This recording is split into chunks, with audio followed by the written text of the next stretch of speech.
We're back with another video from the 2025 Mid-Power e-bike shootout. Today, we're gonna be taking a look at the Pivot Slam and see how it performed for our crew.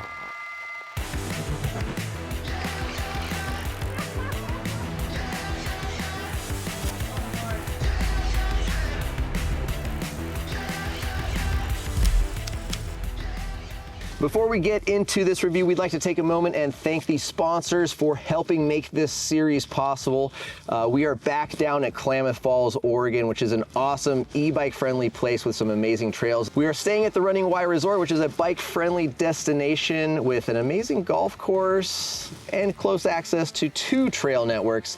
We'd also like to thank Schwalbe Tires for outfitting all of the bike with our official test tire. We've got the Radial Albert Gravity out back and the Radial Gravity Magic Mary up front, which has been a great combo for all of our test bikes to give a nice, even test field.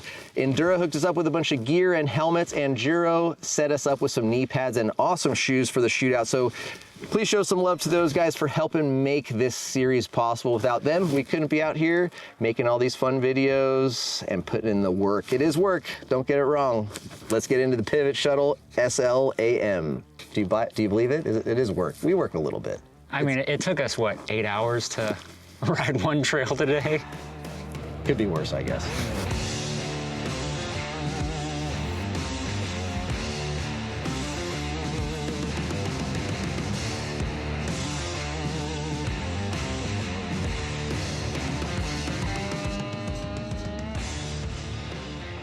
So if you guys were around last year, you'll remember in our mid-power, why do we call it mid-power? Because there's no power less than mid-power. But we can't call them SLs either because, well, they're not reaching SL weight territory. That's true, and no one wants to buy a low-power bike, do they? No. I guess it doesn't really matter. Anyways, here's the Pivot Slam. Last year, we had the Shuttle SL, and we up-forked it. It's a really great cross-country trail-ish bike, but it just was not the bike that we wanted as more gravity-focused riders. Pivot has recently released the Shuttle SL AM, the Slam, and it is a 150, 160 bike, and it is the Shuttle SL that we have been waiting for all along. Essentially just a motorized switchblade. Yes, and that's about what it rides like. I mean, this thing is an absolute blast. It's not perfect. We've got some things to talk about, but it is a very, very sweet machine.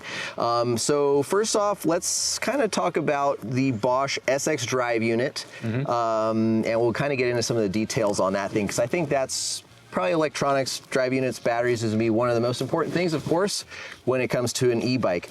We had a test rider, Travis, take all of the bikes from this shootout out on a test loop. He's about 195 pounds, I believe.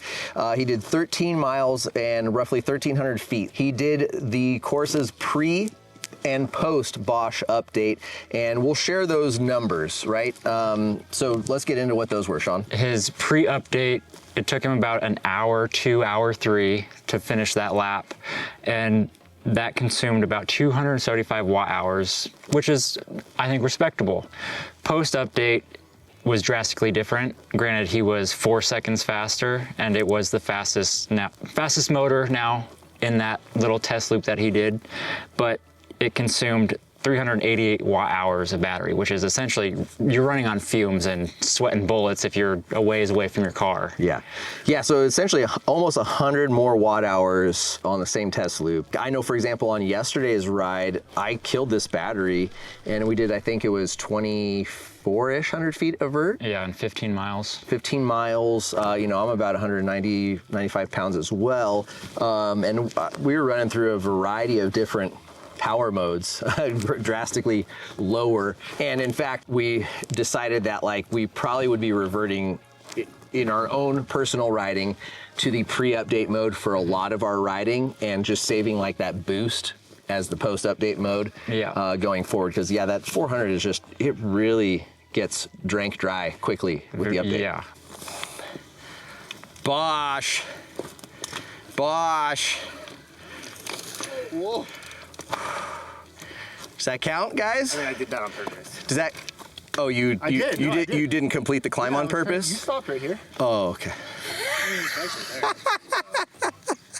So you came up that in the Bosch. I feel like your speed up it was quite a bit faster than mine. Yes, and perceived effort, I would say also lower. Okay, and then how about as far as like power management, power delivery? That's something, you know, back to our full power shootout, we really praised about Bosch being pretty much superior to a lot of other drive units. You know, today we had a lot of real steep, techie moves, stuff out of corners. When you needed that grunt, that low RPM power, how does this sit? I prefer this over the TQ system, doing the same sort of moves. Like I put it into the eMTB mode, which I had it set up for a little bit more power, and it helped to get over some of those technical rock climbs or your dumb hill climb challenges that much easier and just a little bit more confidence inspiring. And it felt like the power was much quicker on versus like a slow gradual build up. Okay, okay. Yeah, I would agree that this drive unit, more than a few others, will allow you to soft pedal. It's depending on what your settings are. Like you can definitely soft pedal and still be going very fast with this. I also like traction control, the power delivery.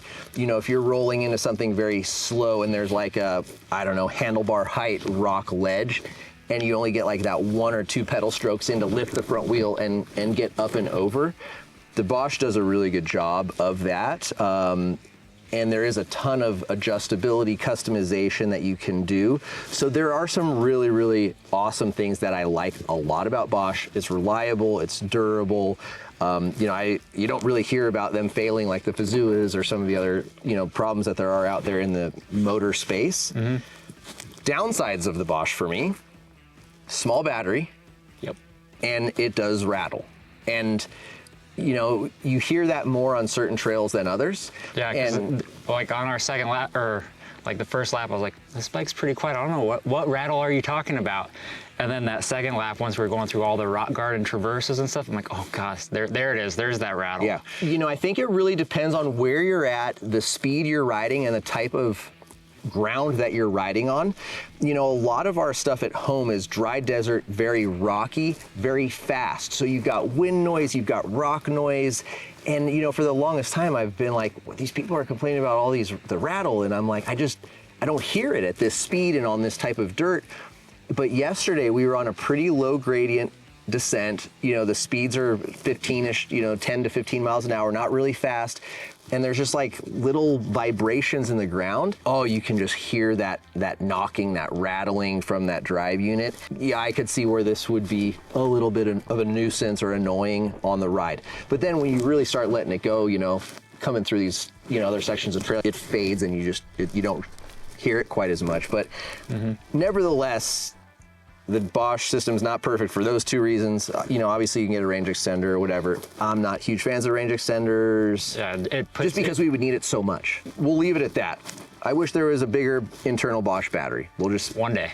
We'll just leave it there. One day. Okay, so let's move into the mountain bike side of things, right? And how does this thing compare to the Switchblade, right? I would say it's a very close comparison to the Switchblade, which is one of my favorite mountain bikes. Mine too. I spent most of the post full power shootout riding the Switchblade. Yeah, all summer long you were on that thing. Yep. Okay, so where does this bike stand out to you out on the trails? I think it's a very comfortable climber, like good seated position. It's very responsive, and with the Bosch power, it is able to pick up tighter lines pretty quick, and I like that. And then on the same aspect, going downhill and finding play hits and stuff like that, it's super easy and just a very fun bike, I think. Yeah, it's for sure one of the more fun and playful bikes. I would say, you know, like we've got quite a few bikes in this, I don't know what we'll call it, trail to all mountain category. That's kind of where I would put this guy, you know. And aggressive trail. Yeah, so we've got the RE Nebo Peak, which is a 140, 150. We've got the Yeti MTE, right, which is a 145 rear travel bike. This is really close in that category of bikes. You know, and I think each of those bikes kind of have strengths that kind of like stick out differently from this bike, you know, like the RE being a little shorter travel and the Yeti in its certain aspects of bump eating like abilities, I would say. This is sort of a like middle road. that I thought did a really awesome job of kind of doing everything very well. The playfulness definitely shines for me a lot. Yeah. The agility, the nimbleness, it's a bike that inspired me to like push in. Like the frame stiffness, I really got along with, especially like when the traction was good, you know? And even when it was loose, just knowing that like if you skidded on top of that loose stuff, but then just found that one little edge on the outside to push and preload everything into, you'd snap out of it. So this bike, I think, to me, shined in a lot of places. It's very confidence inspiring. Like, I know I use that all the time, but it's like pretty much anything coming up, I'm not thinking about it because I know the bike can handle it. And then I found myself leaning over in corners way more than I would other bikes just because I trusted it and I knew pretty much how it was going to react, and getting myself into a little bit of trouble too in some scenarios. Yeah, well, and speaking of getting yourself into trouble, which this bike for sure will do, the motive brake call I wasn't thrilled about. I didn't mind it, nothing stuck out, but there were a few moments on some of the faster, rockier corners where I found that if the front end jilted a little bit, that the front brake would get super touchy and a little concerning at some points. Yeah. I mean, I don't know, you're what, 160 pounds? I'm, 195, so maybe that extra 30 pounds of difference maybe is kind of the difference in like feeling that these are just a little bit undergunned.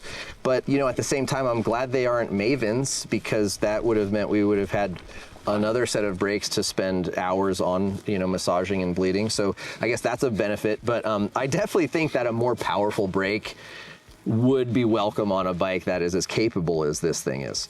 You spent quite a bit of time right before this bike on the Yeti MTE. Mm-hmm. Any similarities to you? Because I kind of put these two bikes in a very similar category.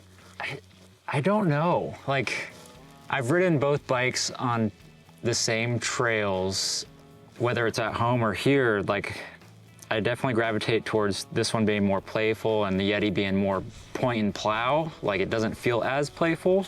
They're very similar, but still very different. It's hard to really describe that. Yeah, I think you're right. There are definitely moments where the bikes kind of can have very similar feels, and then there are, like I said at the beginning, right? There are moments where the bikes feel very different. And I think this one takes the edge a little bit in the playfulness department, and just, getting up on the back wheel, manualing, popping off stuff. Yeah, quick hits that, like, coming out of, like, you go around a corner and, oh, there's a double. You could easily pick up or just pop off. It's a really, really fun bike. From a mountain bike perspective, the Slam is a very sweet machine. Pat, you rode the Pivot first. We are cycling back to the Pivot. You had mixed feelings up front. Where do you sit now? Yeah, this was my first full pull from top to bottom on Nighthawk, one of the more tech trails, and I just ripped right through. It was great. I felt like at first I wasn't very confident on the bike, but now that I am, I can really lean it, and I feel like when it kind of got steep and chundery, you can get over the front of the bike and really kind of lean it into corners. Shuttle Slam, who's this bike for? It's a cop-out, but I feel like everybody would enjoy this bike, whether you're a fan of flow or you want to tackle tech, but definitely more leaning towards a flowier rider that occasionally hits a rock garden. Maybe you're not out at like Shepherd Mountain or Ironton, Missouri, just hammering quarries and that sort of trail, but yeah, I feel like everybody could enjoy this bike. As long as you're cool with non-adjustable and short chain stays. I mean, I'm fine with that. Looking at you commenters who always comment only on Pivot videos. Yeah, I would agree, right? I think, Pivot bikes, for better or worse for the folks out there, right? They have a riding characteristic. They have a way that they build bikes, and it's either going to be cool with you or it's not. And that's totally, for me, that's fine, right? Like, I get along with the short chainstays on the Pivot most of the time. Like, there are times where I don't love it, right? But like, am I willing to sacrifice those couple of moments where I don't love it for all the other times where it is a blast? And it depends on where I'm riding. I mean, and honestly for me, at 5'11", keeping the front end down isn't as big of a deal breaker. I know like you're tall, right, at 6'2", and Robert with really long legs. Long seat posts can make a bigger deal about it. For me, the shorter chainstay drawbacks can come into effect at like real high speeds, certain cornering scenarios where like maybe my weight distribution doesn't feel quite where I would like it to be, or like hammering into larger squareage stuff. Granted, the flip side is if there is like when you're hearing like these long sustained like massive rock garden sections and your speed starts slowing down, you can just pick the bike up and surge it over these like awkward big rocks so effortlessly, which makes sense because pivots in Phoenix and South Mountain has a lot of those rocks, right? So like having that shorter rear end to get the bike lurched out in front of you makes sense, right? Like I said, every bike has pros and cons, and this bike is no different. But for me, most of the time, I'm really happy with the Giro on this bike in the size large. I preferred it in the high position.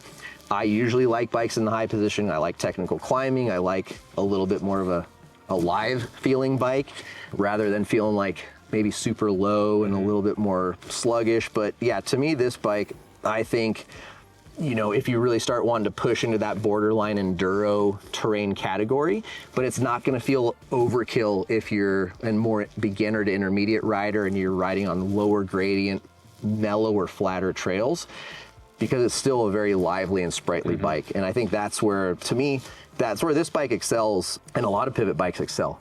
So that said, Sean, overall, where does the Slam sit for you? I would say it's pretty high on it as for like a 150, 160 bike. You can't beat Pivot's fit and finish. It rides really great. It's just a good bike. Okay. So yeah, it's very high on my list. Okay, all right. And I mean, he's smiling. That Sour Patch doesn't smile all that often, so read between the lines there. All right, stay tuned for the grand finale, folks. It is coming soon. Thanks again to the Running Y Resort for hosting us. It's a great bike-friendly resort here in Klamath Falls, Oregon. They also have an awesome golf course if you want to suck at golf like we do. Thanks to Schwalbe Tires for outfitting all these bikes, Endura and Giro for making this series possible. Again, show those guys some love. They are the ones who help make this series possible. Thanks very much. Stay tuned. Don't forget to subscribe so you don't miss any more videos, and see you in the next one.